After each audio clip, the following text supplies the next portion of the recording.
ಹೆತ್ತ ತಾಯಿಯೇ 4 ವರ್ಷದ ಮಗನನ್ನ ಕೊಂದ ಪ್ರಕರಣಕ್ಕೆ ಟ್ವಿಸ್ಟ್ ಮೇಲೆ ಟ್ವಿಸ್ಟ್ ಸಿಗ್ತಾ ಇದೆ. ದಿನಕ್ಕೊಂದು ತಿರುವು, ಕ್ಷಣಕ್ಕೊಂದು ಟ್ವಿಸ್ಟ್ ಈ ಪ್ರಕರಣದಲ್ಲಿ ಸಿಗ್ತಾ ಇರುವಂತದ್ದು. ಮಗು ಚಿನ್ಮಯನ್ನ ಕೊಂದ ತಾಯಿ ಸೂಚನಾ ಸೇಠ್ ಈ ಪ್ರಕರಣದಲ್ಲಿ ಗೋವಾ ಪೊಲೀಸರು ತನಿಖೆಯನ್ನು ನಡೆಸ್ತಾ ಇದ್ದಾರೆ. ಸ್ಫೋಟಕ ಮಾಹಿತಿ ಬಹಿರಂಗವಾಗ್ತಾ ಇದೆ. ಪ್ಲಾನ್ ಅನ್ನ ಮಾಡಿಯೇ ಮಗನನ್ನ ಕೊಂದಳ ತಾಯಿ ಸೂಚನಾ ಅನ್ನುವಂತಹ ಪ್ರಶ್ನೆ. ಹೋಟೆಲ್ ರೂಮ್ನಲ್ಲಿ 2 ಖಾಲಿ ಸಿರಪ್ ಬಾಟಲ್ಗಳು ಪತ್ತೆಯಾಗಿದೆ. ಪ್ಲಾನ್ಡ್ ಮರ್ಡರ್ ಅನ್ನುವಂತಹ ತೀರ್ಮಾನಕ್ಕೆ ಗೋವಾ ಪೊಲೀಸರು ಬಂದಂತೆ ಕಾಣಿಸ್ತಾ ಇದೆ. ಡಿಸೆಂಬರ್ 20ರಂದು ಡಿವೋರ್ಸ್ ಕೇಸ್ ವಿಚಾರಣೆ ನಡೆದಿತ್ತು ಕೋರ್ಟ್ನಲ್ಲಿ. ಮನೆಯಿಂದ ಮಗನೊಂದಿಗೆ ಗೋವಾಕ್ಕೆ ಹೋಗ್ತಾಳೆ ಸೂಚನ್. ರೂಮ್ ಅನ್ನ ಮಾಡ್ತಾಳೆ. ಪತಿ ವೆಂಕಟರಮಣನಿಗೆ ಮಾನಸಿಕವಾಗಿ 9 ಲಕ್ಷ ರೂಪಾಯಿ ಸಂಪಾದನೆ ಇದೆ ಅವ್ರದ್ದು. ನನಗೆ ಮಾಸಿಕ 2.5 ಲಕ್ಷ ಹಣ ಜೀವನಾಂಶವನ್ನು ಕೊಡಬೇಕು ಅಂತ ಹೇಳಿ ನ್ಯಾಯಾಧೀಶರ ಎದುರು ಕೂಡ ಕೇಳ್ಕೊಂಡಿರ್ತಾರೆ. ಈಗ ಕಾಡ್ತಾ ಇರುವಂತಹ ಪ್ರಶ್ನೆ, ತಾನು ಹೆತ್ತು ಹೊತ್ತು ಸಾಕಿ ಸಲಹಿದಂತಹ ಮಗನನ್ನೇ ತಾಯಿ ಕೊಲ್ಲಲಿಕ್ಕೆ ಕಾರಣ ಏನು? ಹಠಮಾರಿತರಾನ ಅಥವಾ ಗಂಡನ ಮೇಲಿರುವಂತಹ ಅತಿಯಾದಂತಹ ದ್ವೇಷನ ಏನು ಅನ್ನೋದು ಈಗಿರುವಂತಹ ಪ್ರಶ್ನೆ. ಒಂದಂತೂ ಸ್ಪಷ್ಟವಾಗಿದೆ, ಈ ಪ್ರಕರಣದಲ್ಲಿ ತಾಯಿಯೇ ಮಗನನ್ನ ಕೊಂದಿರೋದು ಸಾಬೀತಾಗಿದೆ. ಕಾರಣ ಏನು ಅನ್ನೋದು ಈಗ ಗೊತ್ತಾಗಬೇಕಾದಂತಹ ವಿಚಾರ. ಇದೇ ಆ್ಯಂಗಲ್ನಲ್ಲಿಯೇ ಗೋವಾ ಪೊಲೀಸರು ತನಿಖೆಯನ್ನು ನಡೆಸ್ತಾ ಇರುವಂಥದ್ದು. ಈಗಾಗಲೇ ಆ ಗೋವಾದ ಹೋಟೆಲ್ಗೆ ಕರೆದುಕೊಂಡು ಹೋಗಿ ಸ್ಥಳ ಮಹಜರನ್ನು ಮಾಡಿದ್ದಾರೆ.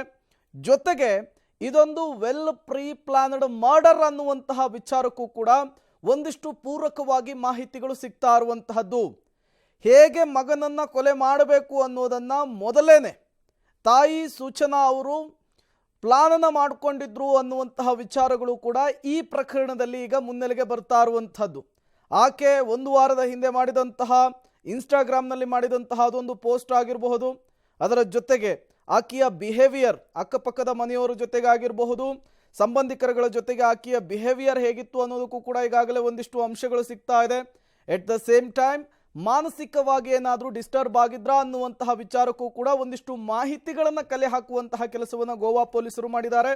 ಅದರ ಜೊತೆಗೇನೆ ಕೌಟುಂಬಿಕ ಕಲಹ ಇತ್ತು, ಗಂಡ ಮತ್ತು ಹೆಂಡತಿಯ ನಡುವೆ ಮನಸ್ತಾಪ ಇತ್ತು, ಅದು ವಿಚ್ಛೇದನದವರೆಗೂ ಕೂಡ ಹೋಗಿತ್ತು. ಗಂಡನ ಸಂಪಾದನೆಯಲ್ಲಿ 2.5 ಲಕ್ಷ ಜೀವನಾಂಶವನ್ನು ಕೂಡ ಸೂಚನಾ ಕೇಳಿದ್ಲು ಅನ್ನುವಂತಹ ವಿಚಾರ ಈಗ ಬಹಿರಂಗವಾಗಿದೆ. ಮತ್ತಷ್ಟು ಡೀಟೇಲ್ಸ್ ಅನ್ನು ಕೊಡ್ತಾರೆ ನಮ್ಮ ಪ್ರತಿನಿಧಿ ನಾಗೇಶ್, ನೇರ ಸಂಪರ್ಕದಲ್ಲಿ ಜಾಯಿನ್ ಆಗಿದ್ದಾರೆ.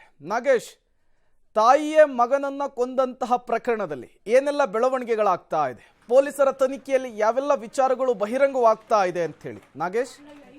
ಪ್ರೇಮ್, ಮಗನನ್ನೇ ಕೊಂದಂಥ ತಾಯಿ ಪ್ರಕರಣಕ್ಕೆ ಸಂಬಂಧಪಟ್ಟಂತೆ ಈಗಾಗಲೇ ಗೋವಾ ಪೊಲೀಸರು ತನಿಖೆಯನ್ನು ಮಾಡ್ತಿರುವಂಥದ್ದು. ತನಿಖೆ ವೇಳೆ ಬಹಳಷ್ಟು ಮಾಹಿತಿಗಳು ಹೊರಬರುವ ಎಲ್ಲ ಸಾಧ್ಯತೆಗಳು ಇರುವಂಥದ್ದು. ಬಹಳ ಪ್ರಮುಖವಾಗಿ ಈ ಒಂದು ಕೊಲೆ ಏನಿದೆ, ಮಗುವಿನ ಕೊಲೆ ಸಂಬಂಧಪಟ್ಟಂತೆ ಪೊಲೀಸರು ತನಿಖೆಯನ್ನು ಮಾಡಿದಂಥ ಸಂದರ್ಭದಲ್ಲಿ ಈ ಪ್ರಕರಣದಲ್ಲಿ ಮಗುವಿಗೆ ಪೂರ್ವ ನಿಯೋಜಿತವಾಗಿ ಒಂದು ಪ್ಲಾನ್ ಮಾಡಿಕೊಂಡು ಕೊಲೆ ಮಾಡಿದ್ದಾಳೆ ಅನ್ನುವಂಥ ಮಾಹಿತಿ ಈಗ ಪ್ರಾಥಮಿಕ ತನಿಖೆಯ ವೇಳೆ ಗೊತ್ತಾಗಿರುವಂಥದ್ದು. ಹಾಗಾಗಿ ಪೊಲೀಸರು ಮತ್ತಷ್ಟು ಈ ಪ್ರಕರಣಕ್ಕೆ ಸಂಬಂಧಪಟ್ಟಂತೆ ಹೆಚ್ಚಿನ ವಿಚಾರಣೆಗಳೇ ಒಳಪಡಿಸಿದಂಥ ಸಂದರ್ಭದಲ್ಲಿ ಈಕೆ ಆ ಮಗುವಿಗೆ ಕೊಲೆ ಮಾಡಿದ ಸಂದರ್ಭದಲ್ಲಿ 2 ಬಾಟಲ್ ಸಿರಾಪ್ಗಳನ್ನು ಯೂಸ್ ಮಾಡಿರುವ ಬಗ್ಗೆ ಕೂಡ ಪೊಲೀಸರ ತನಿಖೆ ವೇಳೆ ಗೊತ್ತಾಗಿದೆ. ಹಾಗಾಗಿ ಈ ಒಂದು ಕಾರಣಕ್ಕಾಗಿ ಪೊಲೀಸರು ಯಾವ ಹಂತದಲ್ಲಿ ಈ ಒಂದು ಪ್ರಕರಣದ ತನಿಖೆಯನ್ನು ಮಾಡಲಿಕ್ಕೆ ಏನೆಲ್ಲ ಸಾಧ್ಯತೆ ಇದೆ ಎಲ್ಲವನ್ನೂ ಕೂಡ ಮಾಹಿತಿ ಕಲೆ ಹಾಕುವ ಕೆಲಸವನ್ನು ಈಗ ಗೋವಾ ಪೊಲೀಸರು ಮಾಡ್ತಿರುವಂಥದ್ದು. ಅದರ ಜೊತೆಗೆ ಈಗಾಗಲೇ ಸೂಚನಾ ಸೇಠ್ ಏನಿದ್ದಾಳೆ, ಈಕೆ ಈ ಡಿವೋರ್ಸ್ ಅನ್ನು ಅಪ್ಲೈ ಮಾಡುವಂಥ ಸಂದರ್ಭದಲ್ಲಿ ತನ್ನ ಗಂಡನಿಗೆ 9 ಲಕ್ಷ ಸಂಬಳ ಇದೆ.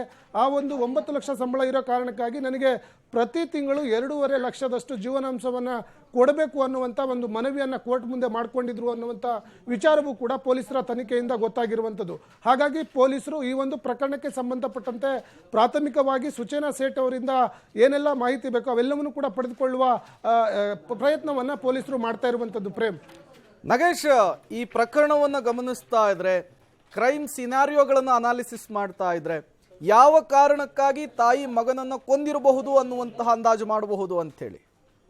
ಪ್ರೇಮ್, ಬಹಳ ಮುಖ್ಯವಾಗಿ ಈ ಒಂದು ಪ್ರಕರಣದಲ್ಲಿ ಗೋವಾ ಪೊಲೀಸರು ತನಿಖೆಯನ್ನು ಮಾಡಿದಂಥ ಸಂದರ್ಭದಲ್ಲಿ ಇನ್ನುವರೆಗೂ ಯಾವ ಕಾರಣಕ್ಕೆ ಮಗುವನ್ನು ಕೊಂದಿದ್ದಾಳೆ ತಾಯಿ ಅನ್ನುವಂಥದ್ರ ಬಗ್ಗೆ ಸಂಪೂರ್ಣವಾದ ಮಾಹಿತಿ ಇನ್ನೂ ಲಭ್ಯವಾಗಿಲ್ಲ. ಆದರೆ ಪ್ರಾಥಮಿಕವಾಗಿ ಅವಳಿಗೆ ತನಿಖೆ ಮಾಡಿದಂಥ ಸಂದರ್ಭದಲ್ಲಿ ಇವಳು ಒಂದಷ್ಟು ಗಂಡನ ಜೊತೆಗೆ ಇದ್ದಂಥ ವೈರಾಗ್ಯವನ್ನ ಮುಂದಿಟ್ಕೊಂಡು ಆ ಮಗುವಿಗೆ ಕೊಲೆ ಮಾಡಿರುವ ಬಗ್ಗೆ ಮಾಹಿತಿಗಳು ಸಿಗ್ತಾ ಇರುವಂಥದ್ದು. ಅದರ ಜೊತೆಗೆ ಇನ್ನಷ್ಟು ಪ್ರಾಥಮಿಕವಾಗಿ ಏನೆಲ್ಲ ಮಾಹಿತಿ ಸಿಕ್ಕಿದೆ ಆ ಮಾಹಿತಿ ಆಧಾರದ ಮೇಲೆ ಪೊಲೀಸರು ಮತ್ತಷ್ಟು ತನಿಖೆಯನ್ನು ಮಾಡೋದ್ರ ಮೂಲಕ, ಜೊತೆಗೆ ಈ ಒಂದು ಪ್ರಕರಣದಲ್ಲಿ ಏನು ವೆಂಕಟರಮಣಪ್ಪ ಮಗುವಿನ ತಂದೆ ಇದ್ದಾರೆ ಅವರನ್ನು ಕೂಡ ವಿಚಾರಣೆ ಮಾಡುವುದರ ಮೂಲಕ ಪ್ರಕರಣಕ್ಕೆ ಸಂಬಂಧಪಟ್ಟಂತೆ ಎಲ್ಲ ಮಾಹಿತಿಗಳನ್ನ ಕಲೆ ಹಾಕುವ ಕೆಲಸವನ್ನ ಸದ್ಯ ಗೋವಾ ಪೊಲೀಸರು ಮಾಡ್ತಿರುವಂತದ್ದು.